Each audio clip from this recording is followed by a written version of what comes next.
Olá, bem-vindos à 17ª aula de Introdução à Física Estelar e penúltima sobre estrelas de nêutrons e um pouquinho sobre surtos de raios gama.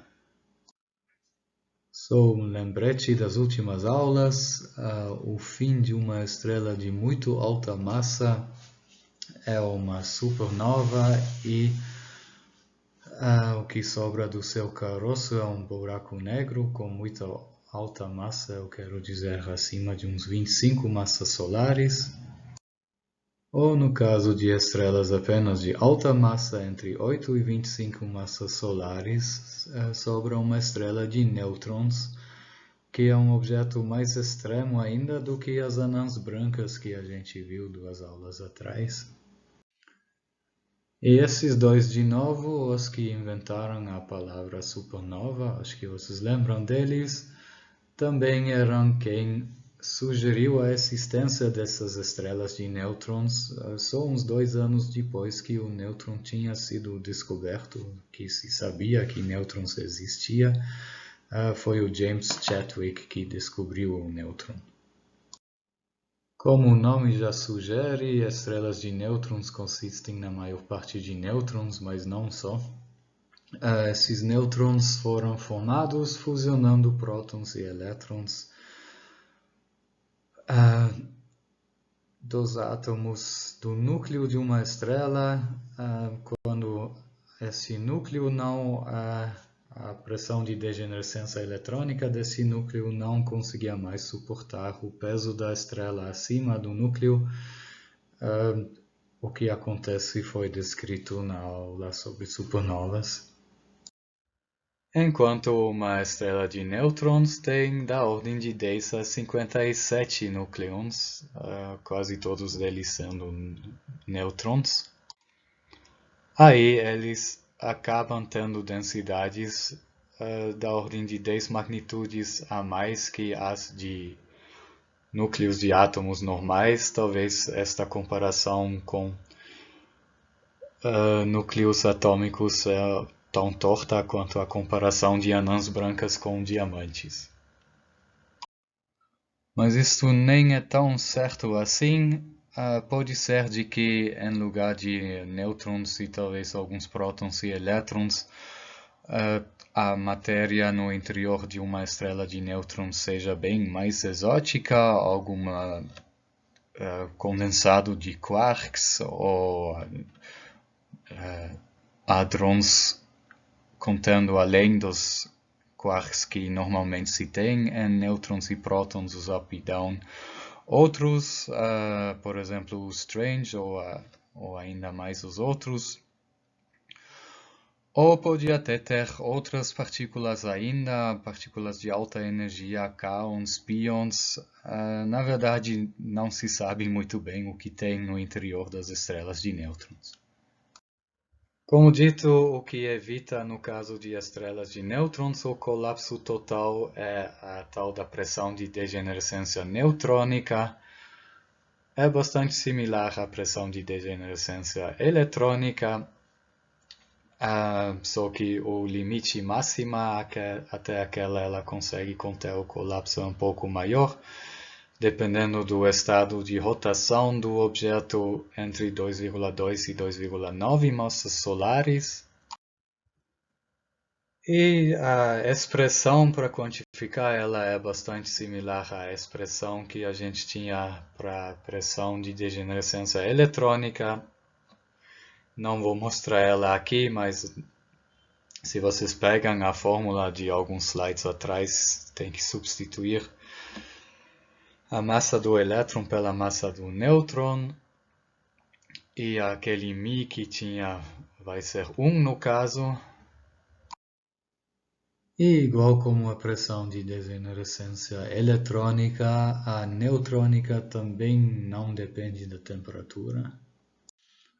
E continuando as analogias, podemos escrever o termo para o raio de uma estrela de nêutrons. De novo, na época das anãs brancas, a gente tinha subestimado o verdadeiro valor por um fator 3. Aqui então sendo o análogo, esta subestima também vale. E para a massa típica de uma estrela de nêutrons, ou a massa mínima, eu deveria dizer, uma massa de Chandrasekhar, aí esse tamanho subestimado por um fator 3 é de 4,4 km. Então, fazendo o cálculo melhor, chega-se à conclusão de que estrelas de nêutrons têm raios da ordem só de 10 km. E estrelas de nêutrons são ainda mais densos e mais extremos que as anãs brancas, enquanto anãs brancas tinham massas da ordem da do Sol, concentrados em volumes da ordem da Terra. As estrelas de nêutrons têm massas da mesma ordem, mas agora concentrados em volumes, em bolas com diâmetros da ordem de 10 km. Aqui uma imagem de uma impressão artística de uma estrela de nêutrons comparado a Manhattan. E esse material é tão denso que se caísse um pedacinho dele na superfície da Terra, ele furaria um buraquinho até o centro da Terra. Ou outra ideia de qual extremo que é esse objeto, se você visitaria uma estrela de nêutrons, você se desfaria em partículas subatômicas na superfície dela pela gravidade forte. O fato de que esse campo gravitacional é tão forte tem outras consequências também. Para entender isso melhor, vamos só de brincadeira calcular a velocidade de escape na superfície de uma estrela de nêutrons, que é a velocidade com aquela você tem que jogar algo para cima, ou na verdade qualquer direção, a partir da superfície de uma estrela de nêutrons, para que ela possa escapar para o espaço. Vocês sabem como se calcula ela, né? Igualando energia cinética e potencial na superfície e explicitando a velocidade. Aí obtém-se esse termo para a velocidade de escape. E chega-se numa velocidade de uns 2/3 da velocidade da luz. Isso é uma velocidade relativística e, de fato, para tratar propriamente de estrelas de nêutrons, precisamos da teoria da relatividade, especificamente da teoria da relatividade geral. Isso é complicado demais até para esta disciplina. Até vamos falar um pouquinho sobre relatividade na aula que vem, para explicar buracos negros. Mas para o escopo desta aula sobre estrelas de nêutrons, precisávamos de relatividade mais complicada ainda e não vamos fazer isso. Sim, buracos negros são de certa forma mais fáceis de tratar do que estrelas de nêutrons. E esse fato de que não podemos mais calcular de maneira não relativística nesse tipo de objeto extremo, e também o fato de que não sabemos exatamente o que tem dentro de uma estrela de nêutrons, faz como que aquela analogia com a anã branca, só que com nêutrons em lugar de elétrons, não bate. Se a gente quer tratar uma estrela de nêutrons, ela não tem o mesmo índice politrópico que uma anã branca, tipicamente entre 1,5 e 3, mas é mais para entre 0,5 e 1, o que também leva a um perfil de densidade bem diferente do que de anãs brancas, menos concentrado no centro, como dá para ver aqui. Ou talvez se isso estiver melhor espelhando a figura na direção horizontal, tal que o centro da estrela fica do lado esquerdo e a superfície da estrela no lado direito da figura. Mas afinal, uma estrela de nêutrons não é um bom politropo, e aquele perfil da figura acima só pode ser uma aproximação ao perfil verdadeiro de densidade de uma estrela de nêutrons. Aqui embaixo se vê o resultado de cálculo de perfis de densidade de modelos mais realistas, mais sofisticados de estrelas de nêutrons. E então também não vai valer aquela relação massa-raio que a gente viu na aula das anãs brancas, onde no limite não relativístico para as massas mais baixas de anãs brancas, o volume era inversamente proporcional à massa da anã branca. Para comparação com figuras que mostram a relação massa-raio para estrelas de nêutrons, troco aqui os eixos da figura que a gente viu na aula das anãs brancas, porque de todas as figuras que eu achei desta relação para estrelas de nêutrons, tinham os eixos trocados em relação àquela outra figura. E aqui se vê, então, relações massa-raio de modelos de estrelas de nêutrons de várias composições interiores. Não vou entrar em detalhes, mas dá para ver que não é a mesma relação do que no caso das anãs brancas. Mas pelo menos a ordem de magnitude do cálculozinho que a gente fez antes não muda com esses modelos mais sofisticados. Até com esses modelos, os raios de estrelas de nêutrons são da ordem de 10 km. Elas são tão extremas que muita coisa a gente não sabe exatamente sobre elas. Uma coisa que se acha saber é sobre a estrutura, do que no interior delas os nêutrons se encontram no estado superfluido e há um pouquinho de prótons, vai ter lá também, né? Não é puro nêutrons, e esses prótons estão num estado supercondutor. Acima desta deve ter uma crosta interna que consiste de núcleos pesados, nêutrons livres e elétrons relativísticos e degenerados. E acima desta uma crosta externa, que são na maior parte núcleos pesados e elétrons. E assim como para anãs brancas, para estrelas de nêutrons também existe uma massa máxima, só que esta é mais difícil de calcular do que no caso das anãs brancas. Ela não é simplesmente o limite da relação massa-volume para volume zero, como no caso da massa de Chandrasekhar, mas ela é dada por uma instabilidade dinâmica. Eu também não vou entrar em detalhes sobre isso, também porque eu próprio não entendo muito disso. E diferente também da massa de Chandrasekhar, esta massa limite das estrelas de nêutrons depende do estado de rotação da estrela de nêutrons. Para estrelas de nêutrons que não estão girando, o que vamos ver deve ser bastante raro.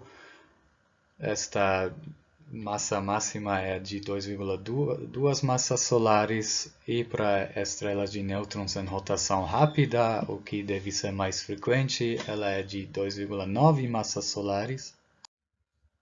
E acima deste limite não conhecemos nenhum tipo de pressão que conseguiria evitar o colapso total de um objeto. Então, esses são os objetos compactos maiores ou mais massivos que existem. Tudo compacto com massas acima disso implode totalmente para formar um buraco negro. Os prótons supercondutores no interior das estrelas de nêutrons em rotação rápida Em breve vamos ver porque quase inevitavelmente uma estrela de nêutrons gira rapidamente, causam pelo efeito dínamo campos magnéticos muito fortes que vão de 10 a 7 a 10 a 10 Tesla, isso em estrelas de nêutrons comuns, e pode até chegar em uma ordem de magnitude a mais em estrelas de nêutrons extremamente magnéticas, chamados magnetares. E dentro deste campo magnético são acelerados partículas carregadas, assim formando jatos que saem pelos polos da estrela de nêutrons e que também geram radiação energética que é emitida na mesma direção, por exemplo, nos raios X. Aqui se vê porque as partículas carregadas, principalmente elétrons, emitem esta radiação, afinal elas estão sendo aceleradas o tempo todo em caminhos helicoidais, seguindo as linhas de campo magnético. Aí eles emitem radiação na direção do seu movimento.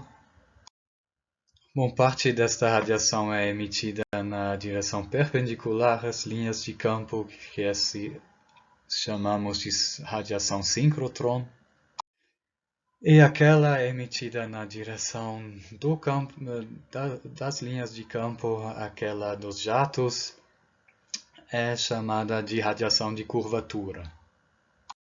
E esta radiação, estes jatos, levam embora um pouco da energia e do momento angular da estrela de nêutrons.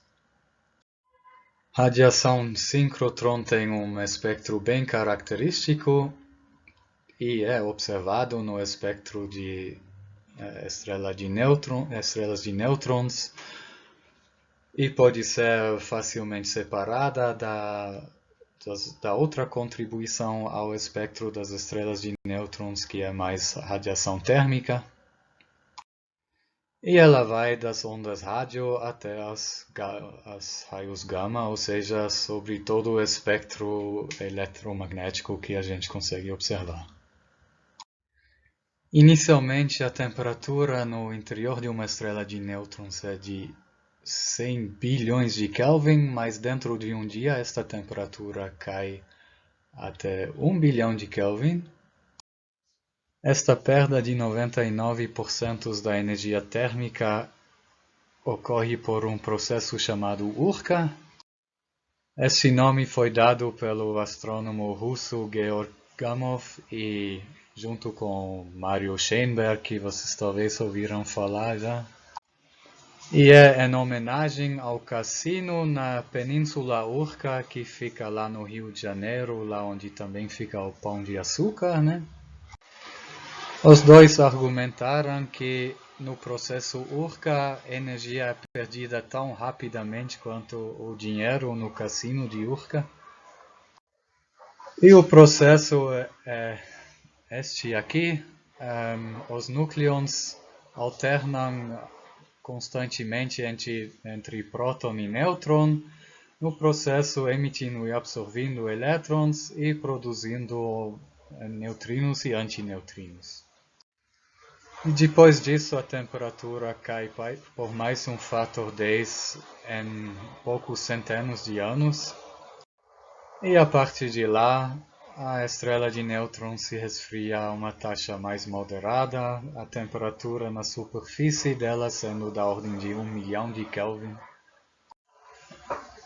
E a partir dessa temperatura dá para calcular pela lei de Wien em que comprimento de onda fica o pico da radiação que a estrela de nêutrons deveria emitir.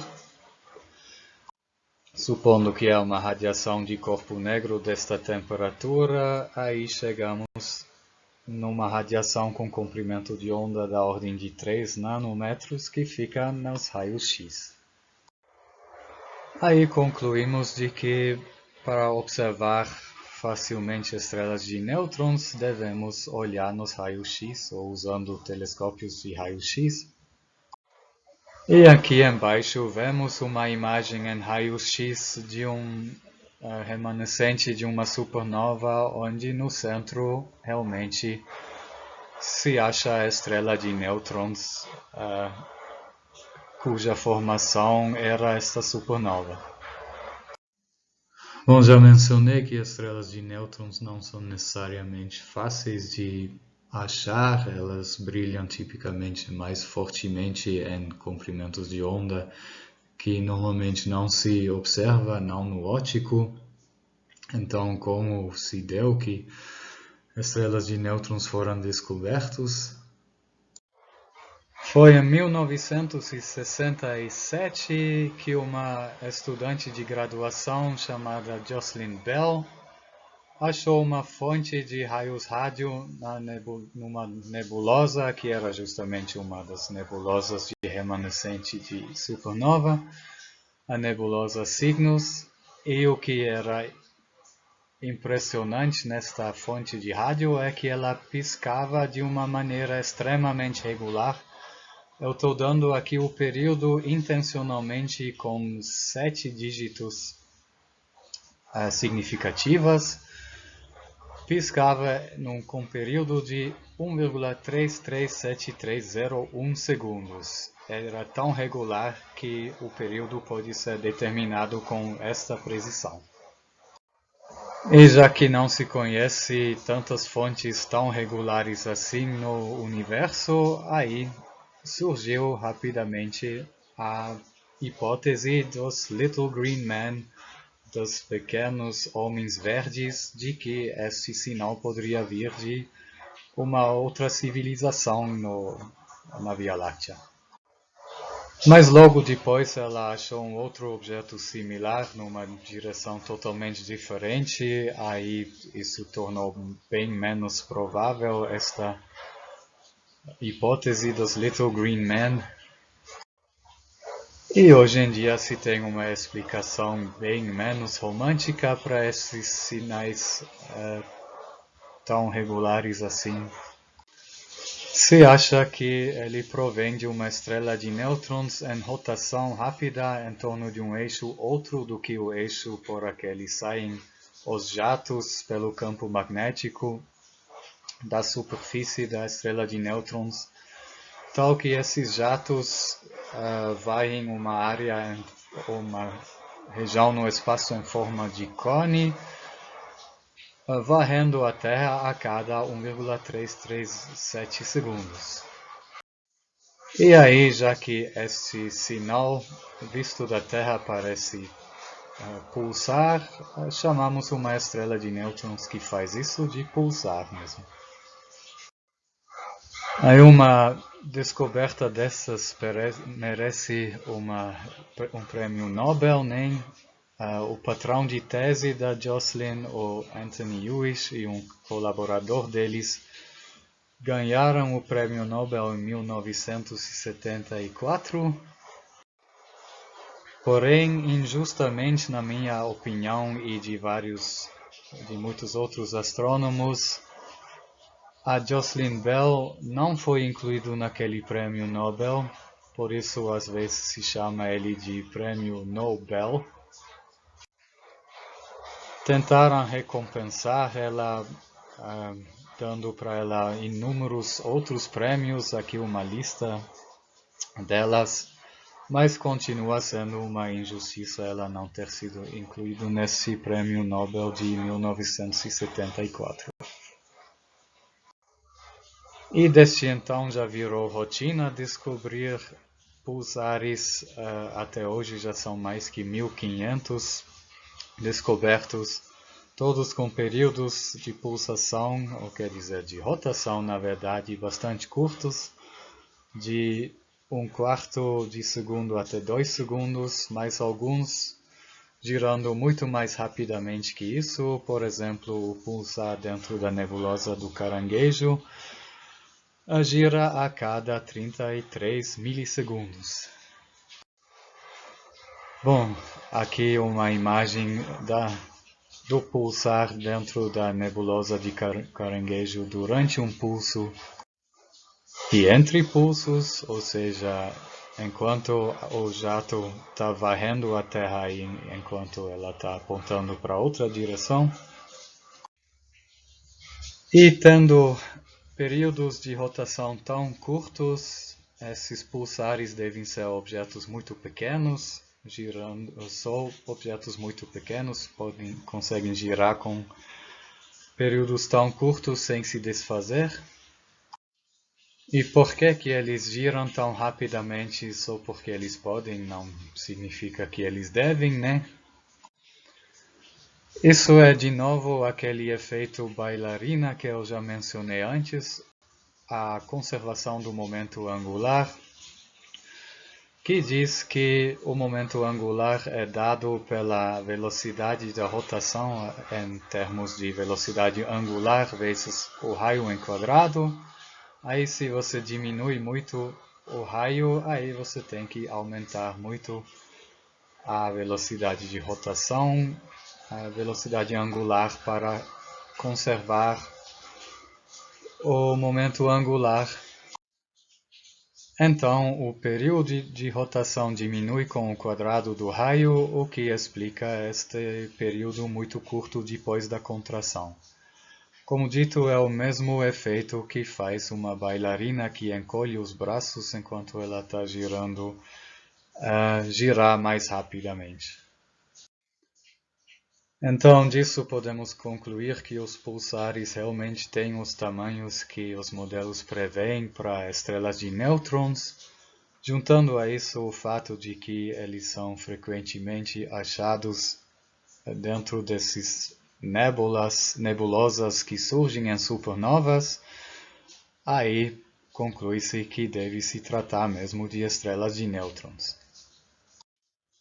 Outra grandeza que é conservada na contração do nosso objeto é o fluxo magnético através da superfície dela, ou seja, o campo magnético integrado sobre a superfície.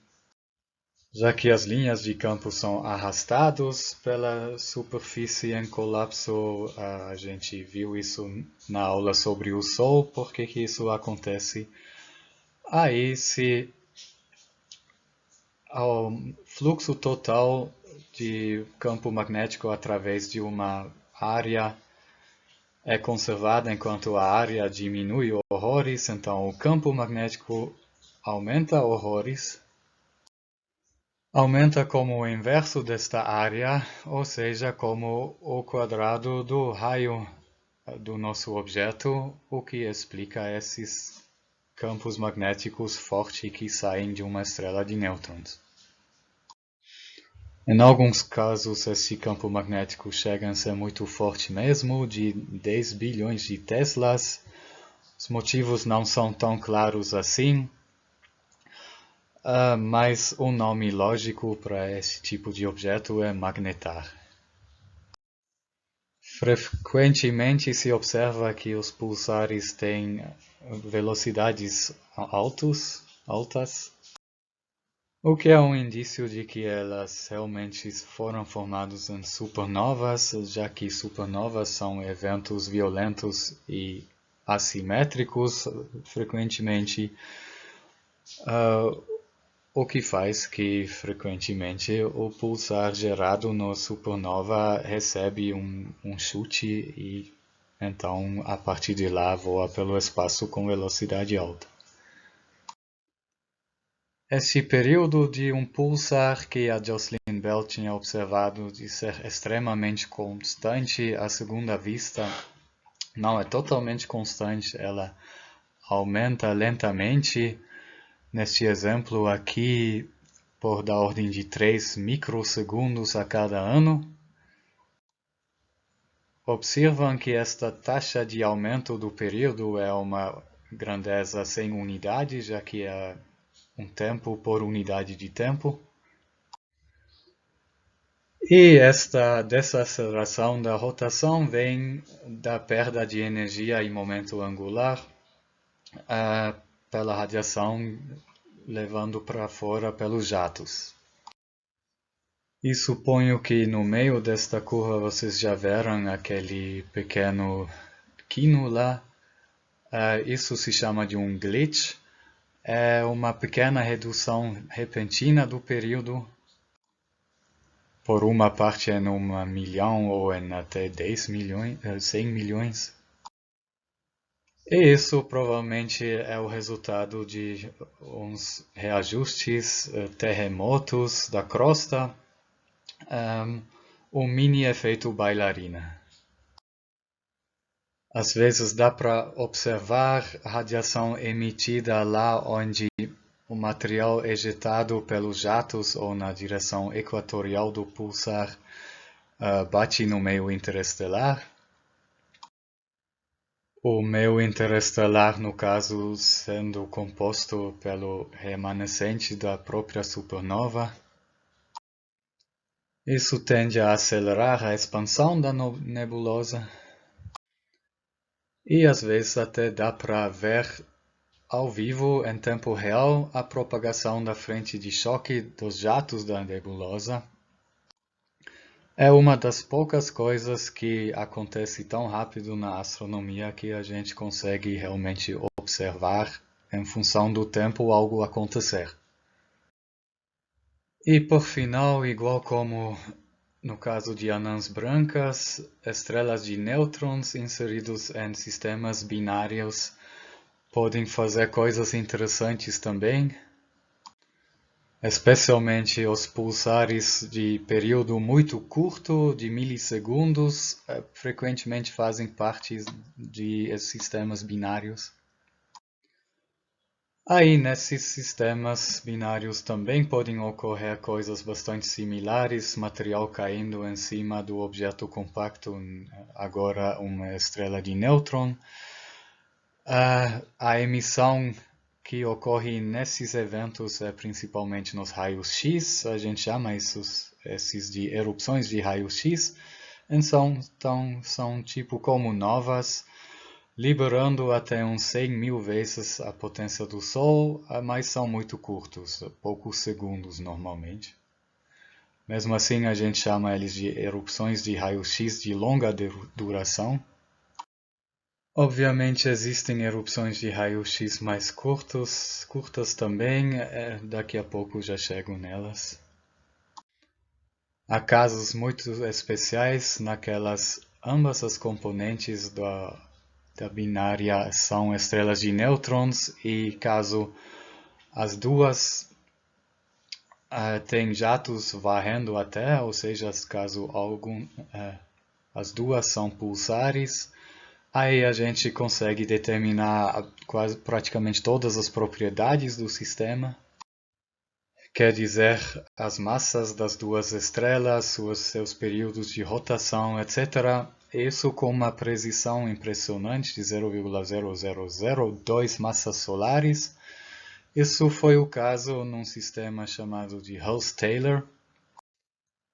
E no caso desse sistema, isso foi especialmente útil porque isso ajudou a corroborar a teoria da relatividade geral.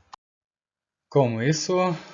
Bom, a teoria da relatividade geral prevê que objetos de alta massa, como estrelas de nêutrons orbitando-se em uma curta distância, como é o caso nesse binário, deveriam emitir ondas gravitacionais, o que deveria resultar numa rotação do periastron, que é o ponto de maior aproximação dos dois objetos, isso no caso por 4 graus por ano, e no caso deste binário de estrelas de nêutrons, deu para observar isso. E isto bem antes que as ondas gravitacionais foram detectadas diretamente pelo LIGO. E o final de um sistema desses, quando as estrelas de nêutrons se aproximam cada vez mais, deveria ser a fusão das duas estrelas. Aí o que surge é ou uma estrela de nêutrons de maior massa, só que isso é difícil de imaginar como, já que a soma da massa de duas estrelas de nêutrons ultrapassa o limite de massa para estrelas de nêutrons, então em muitos casos deve surgir um buraco negro, e modelos preveem que esta Este evento deve ser acompanhado por uma erupção de raios gama ou uma erupção de raios-x de curta duração. E acha-se ter observado um evento destes recentemente, justamente num desses sistemas cujas ondas gravitacionais foram detectados pelo LIGO. Foi isso para hoje sobre estrelas de nêutrons. A próxima e última aula vai ser sobre buracos negros.